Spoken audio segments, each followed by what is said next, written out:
ভিত্তির বিচার না হওয়া পর্যন্ত দেশে কোনো নির্বাচন হতে দেওয়া হবে না, চাকসু ভিপি রনি। নাটোর প্রতিনিধি মোহাম্মদ সোহান সরকার। চট্টগ্রাম বিশ্ববিদ্যালয়ের ছাত্র সংসদ চাকসু নবনির্মিত ভিপি ইব্রাহিম হোসেন রনি বলেছেন, আমার বাবা মার সন্তান হারাবার সঠিক বিচার না হওয়া পর্যন্ত দেশে কোনো নির্বাচন হতে দেওয়া হবে না। সোমবার 17 নভেম্বর বিকেলে শহরের কানাইখালী পুরাতন বাস স্ট্যান্ডে আয়োজিত এক সংবর্ধনা অনুষ্ঠানে ভিপি রনি এসব কথা বলেন।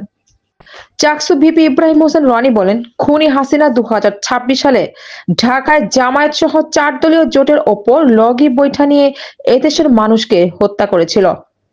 গুম, খুন, হত্যা, নির্যাতন করে তারা রাজ্য কায়েম করেছিল। 2009 সালে পিলখানায় এই খুনি হাসিনা এদেশের 57 জন দেশপ্রেমিকদের হত্যা করেছিল। 2024 সালে গণবিপ্লবের মাধ্যমে খুনি হাসিনার পতন হয়েছে। এই পতনের মধ্য দিয়ে এদেশের মানুষ নতুন করে স্বপ্ন দেখতে শুরু করেছিল। সকল ষড়যন্ত্র ভেদ করে বিশ্বের মানচিত্রে আমরা বাংলাদেশকে সত্যিকারের স্বাধীন সার্বভৌমত্ব হিসেবে গড়ে তুলতে চাই।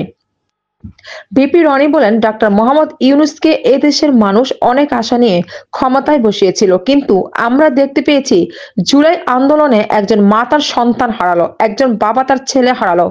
কষ্ট তো আপনি পান না, পায় সেই বাবা, সেই মা ও ভাইয়েরা।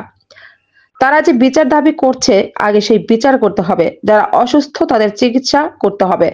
সংবর্ধনা অনুষ্ঠানে আরো বক্তব্য রাখেন নাটোর জেলা জামায়াতের আমির অধ্যাপক ডক্টর মীর নুরুল ইসলাম, নাটোর 2 আসনের এমপি পদপ্রার্থী অধ্যাপক মোহাম্মদ ইউনুস আলী, জেলা জামায়াতের নায়েবে আমির অধ্যক্ষ দেলোয়ার হোসেন, জেলা জামায়াতের সহকারী সেক্রেটারি আতিকুল ইসলাম রাসেল সহ জামায়াতের সহযোগী সংগঠনের নেতৃবৃন্দ উপস্থিত ছিলেন।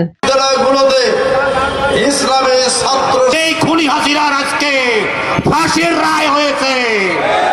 সংগ্রামী জনতা, আমরা বলতে চাই, যুগে যুগে আল্লাহ তাআলা যত জালিম পয়দা হয়েছে বিগত 54 বছর ধরে জামাত এই নাটোরের জমিনে নতুনভাবে স্বৈরাচারের নাটোরের কৃতি সন্তান এই দেশের মানুষ স্বপ্ন দেখতে শুরু করেছে। এই বাংলাদেশ আবার ঘুরে দাঁড়াবে। এই বাংলাদেশকে নিয়ে ভারত যে ষড়যন্ত্র শুরু করেছিল, এই ষড়যন্ত্রকে ভেদ করে আমরা এই বাংলাদেশকে বিশ্বের বুকে সত্যিকার স্বাধীন সার্বভৌমত্ব বাংলাদেশ হিসেবে গড়ে তুলতে চাই।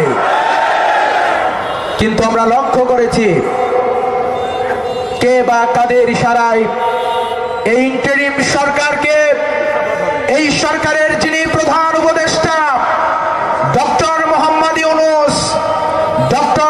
ইউনূস স্যারকে অনেক আশা নিয়ে দেশের মানুষ ক্ষমতার মসনদে বসিয়েছিল। কিন্তু আমরা লক্ষ্য করেছি এই খুনি হাসিনা নির্বাচনের পরবর্তী সময়ে 2009 সালের 25 এবং 26 ফেব্রুয়ারি সেদিন পিলখানা হত্যাকাণ্ড ঘটিয়ে এদেশের দেশপ্রেমিক সেনাপ্রধান 57 জন কর্মকর্তাকে হত্যা করেছিল। কিন্তু এই প্রশাসন এবং এই সরকার তার কোন ব্যবস্থা, তার সুষ্ঠু তদন্ত করতে পারেনি। বাংলাদেশের সেনাবাহিনীর প্রধান যিনি বক্তব্য দিয়েছিলেন এই তদন্ত হবে না, পুলিশ স্টপ মানে পুলিশ স্টপ। আমরা বলতে চাই এই